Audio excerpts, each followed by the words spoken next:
Welcome to Chat English, where we teach you the real English you actually need. Today, we are building your emergency medical toolkit for your phone because translating symptoms when your brain is melting is a nightmare. Waking up sick in a foreign country is terrifying. You feel awful, your throat hurts, and suddenly you have a massive anxiety of having to text your boss without sounding unprofessional. It is the worst. The first time I got sick abroad, I walked into a pharmacy and literally played charades because I did not know the word over the counter. By the end of this episode, you will have exact copy-paste templates to text your boss and the simple, grammar-free phrases you need to get medicine fast. I think everyone listening can relate to that feeling of waking up and knowing something is wrong. You open your eyes and your body just feels incredibly heavy. Yes, and the first thought is always, oh no, I have to go to work today. Exactly. I remember a specific Tuesday morning a few years ago. My alarm went off at 6 in the morning. I tried to sit up in bed and the room was spinning. I was sweating, but I also felt freezing cold. That sounds like a terrible fever. It was a very bad fever. And immediately my heart started beating so fast. Not just because I was sick, but because I realized I had to message my manager. That is a huge source of anxiety.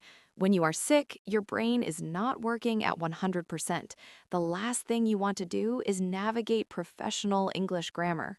My brain was definitely not working. I picked up my phone, opened WhatsApp, and I just stared at the blinking cursor. I started typing things and deleting them.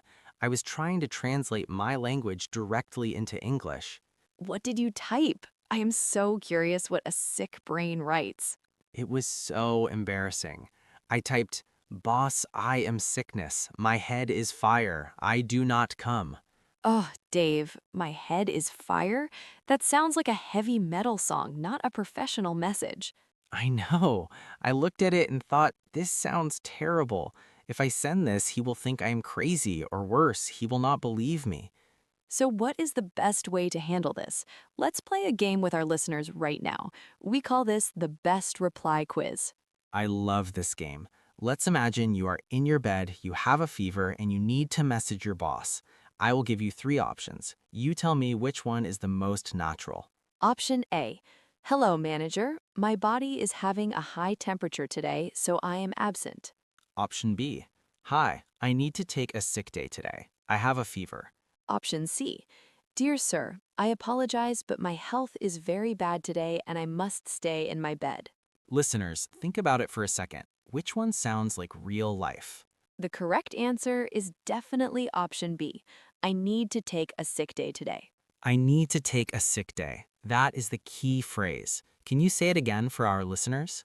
Take a sick day. It's a wonderful phrase because it's professional, it's common, and it explains everything immediately. And notice what it does not do. It does not over-explain. In option A, saying my body is having a high temperature is grammatically strange. We just say I have a fever. And option C is way too dramatic. My health is very bad today and I must stay in my bed. That sounds like a character from a movie set in the 1800s. Exactly. Modern workplace English is simple and direct. I need to take a sick day. But Jessica, what if your boss is very strict? Does the message change? That's a great question. You have to read the room, or in this case, read the chat. If you have a very formal, strict boss, you might want to add a tiny bit more structure. You could say, "Hi, David. I'm feeling under the weather today, so I need to take a sick day. I'll check my email periodically if there's an emergency." Under the weather. That's a fantastic idiom. It means you're not feeling well, but it sounds very natural and polite. I'm feeling under the weather. And if you have a chill manager, someone you are friendly with, Then you can be even shorter. Hey, Sarah, I woke up with a fever, so I'm going to take a sick day today. Hope to be back online tomorrow. that's perfect. Hope to be back online tomorrow. It shows you're responsible, but you are setting a boundary. You are resting today. Before we move on to the next emergency, if you are finding these real-life phrases helpful, please take 1 second to subscribe to the Chat English channel. We make new lessons like this every week to help you survive and thrive in English. And hit the like button so this lesson can help other students who might be panic texting their boss right now. So you've sent the text to your boss. Your boss replies and says, "Feel better soon." The work problem is solved, but you still have a physical problem. You're sick. Right, you need medicine. And if you are living in a new country, going to the pharmacy can be terrifying. It really is. I remember my first winter living in Germany. I did not speak the language well, and my English was still developing. I caught a terrible stomach bug. I could not keep any food down. I was exhausted. That is a terrible feeling. Being alone in a foreign country when you are sick makes you feel very vulnerable. Very vulnerable. I finally found the strength to put on my coat and walk down the street to the local pharmacy. I walked inside, the bright lights were hurting my eyes, and the pharmacist looked at me, waiting for me to speak. What did you say? Did you know the vocabulary? I did not. I completely panicked. I tried to explain the complex biology of my illness. I said something like, "My digestive system is rejecting food and my internal temperature is unstable." Oh no, the pharmacist must have been very confused. She was staring at me, so I stopped using words and just started playing charades. I grabbed my stomach, I bent over, and I made a painful face. Charades can work, but we want our listeners to have the words. What is the rule here? The rule is, do not explain the biology, just name the pain. In an emergency, grammar is not important. Communication is important. Just name the pain. I like that. So instead of talking about your digestive system, what should you say? You just say, "My stomach hurts," or "I have an upset stomach." Simple is always best. My stomach hurts. What if it is your head? "My head hurts," or "I have a headache." What about your throat when it hurts to swallow water? You can say, "My throat hurts," or you can use a very specific, common phrase, "I have a sore throat." Sore throat. That is excellent vocabulary. Sore means painful or aching. So you tell the pharmacist, "My stomach hurts." What happens next? The pharmacist brought me a box of pills, but then she asked me a question that completely froze my brain. She asked, "Do you need anything else over the counter?" Over the counter. That is a huge phrase in medical English. It really is. I just looked at her and said, "What counter? I'm standing at the counter." It is confusing the first time you hear it. Can you explain what over the counter means?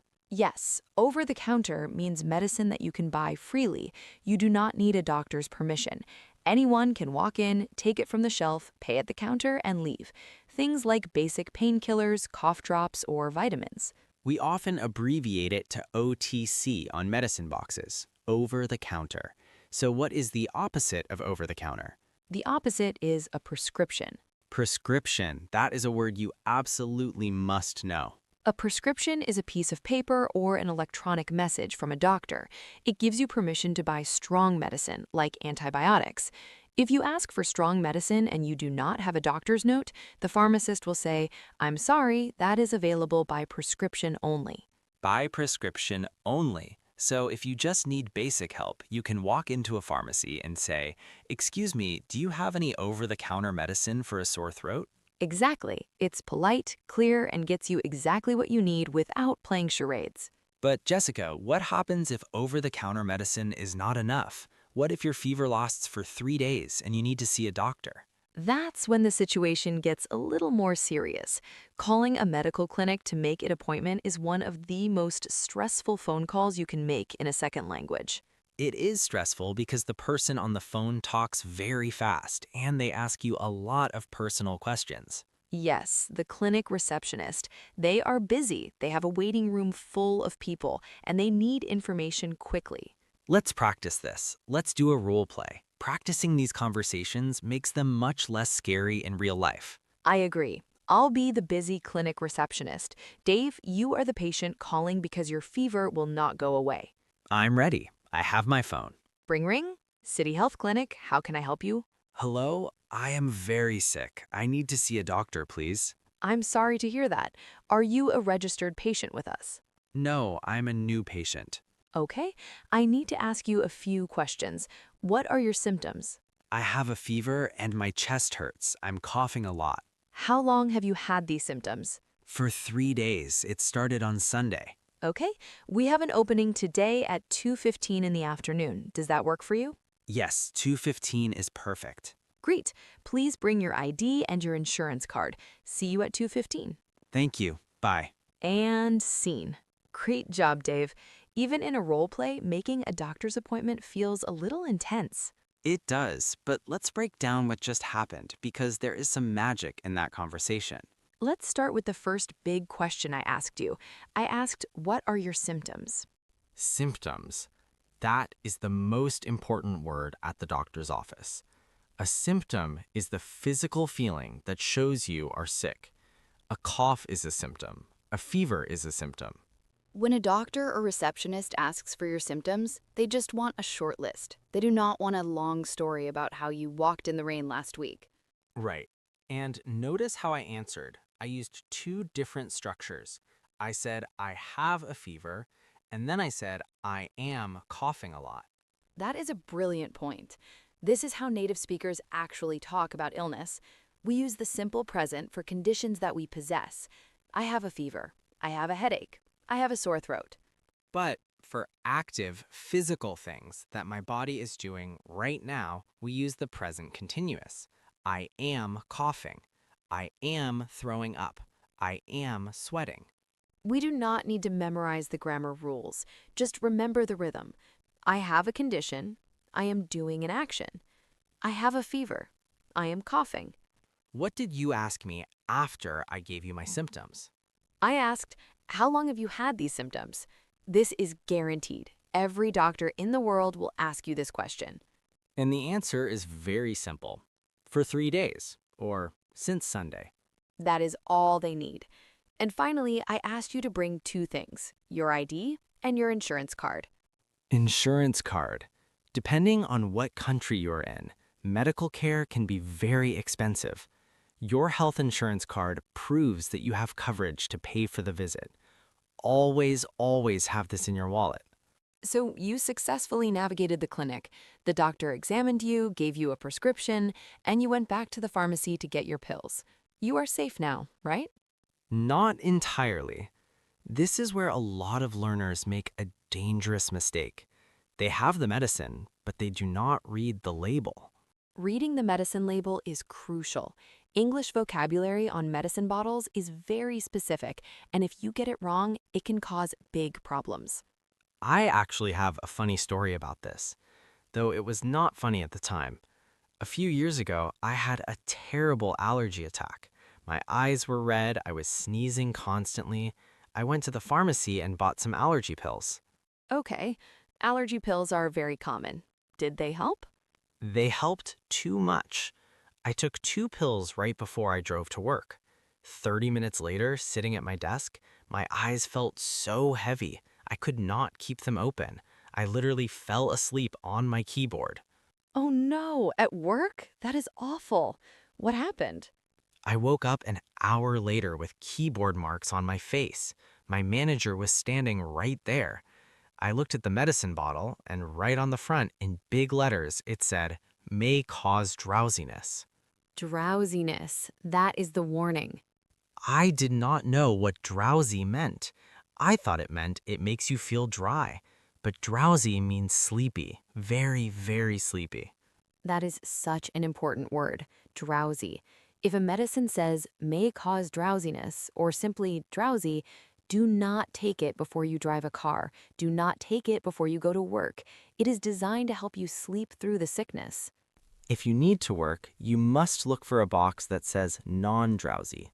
Non-drowsy means it will fix your symptoms, but it will not make you fall asleep on your keyboard. Let us practice the skill right now. I want our listeners to participate. Imagine a medicine bottle label on the screen in front of you. Okay, I'm imagining the label. What does it say? It says, take 2 tablets every 4 to 6 hours. Do not exceed 8 tablets in 24 hours. Take with food. That's a lot of instructions. Let's break it down. Take 2 tablets. Tablets are just pills, hard medicine. Every 4 to 6 hours. This means you must wait at least 4 hours before you take the medicine again. But the next sentence is the safety warning. Do not exceed 8 tablets in 24 hours. Exceed is a formal word. It means do not go over this number. Do not take more than 8. If you exceed the dose, you could damage your liver or end up in the emergency room. And what about the last part? Take with food. That's another classic pharmacy phrase. Take with food means you must eat a sandwich or a meal before you swallow the pill. If you take it on an empty stomach, it will make you feel sick and you might throw up. Conversely, some medicines will explicitly say, take on an empty stomach. That means do not eat anything for an hour before or after taking the pill. It's amazing how much vocabulary is packed onto a tiny little plastic bottle. It really is. And knowing these functional words like drowsy, exceed, and take with food is an absolute superpower when you're living abroad. It keeps you safe. I feel like we have covered a massive journey today. From waking up panicked in bed to texting the boss, surviving the pharmacy, role-playing the doctor's office, and finally reading the safety labels. We have learned so many valuable things. Let's quickly recap the most important vocabulary from today's toolkit. We learned the phrase, take a sick day. I need to take a sick day. We learned over-the-counter and prescription. Over-the-counter is medicine you can buy freely. A prescription is a doctor's order. We learned the word symptoms, the physical signs of your illness, like a cough or a fever. And we learned the crucial warning word drowsy, which means the medicine will make you very sleepy. I think the most important lesson today is about communication. When you are standing in a clinic or a pharmacy and you feel terrible, do not try to be perfect. Exactly. The doctor does not care about your grammar. The pharmacist does not care if you use the wrong tense. They just want to help you. Use simple words. Name the pain. My stomach hurts. I have a fever. You are incredibly brave for navigating a healthcare system in a second language. Even native speakers get confused in hospitals. If you can do it in English, you can do anything. That is so true. Before we finish, I want to give everyone a small homework assignment, a proactive safety tip. I love proactive tips. What should they do? Do not wait until you're sick with a fever to figure out how to call a doctor. Right now, when you're healthy, open your phone, find the phrase, take a sick day, and save it in your Notes app. And find the phone number for the nearest local medical clinic and save it in your contacts. If you ever wake up dizzy and sick, you do not have to search the internet. The number is already there. We want you to be prepared, and we also want to hear your stories. Please leave a comment below right now. Yes, tell us about your experiences. Have you ever had to visit a pharmacy or a doctor in English? Was it scary? Did you play charades like Jessica? Tell us your story in the comments. Or if you want a quick practice challenge, tell us what is the word for pharmacy in your native language. In German, it is Apotheke. What is it in your country? We read all the comments, and we love learning about where our viewers are from. Well, Dave, our time is up for today. Thank you for sharing your terrible Tuesday morning fever story with us. And thank you for sharing your pharmacy charades. I'm sure it helped a lot of people feel less embarrassed about making mistakes. You have your text templates, you have your vocabulary, and you are ready. Stay healthy, take care of yourselves, and never be afraid to use your English to ask for the help you need. Keep practicing your English. See you next time.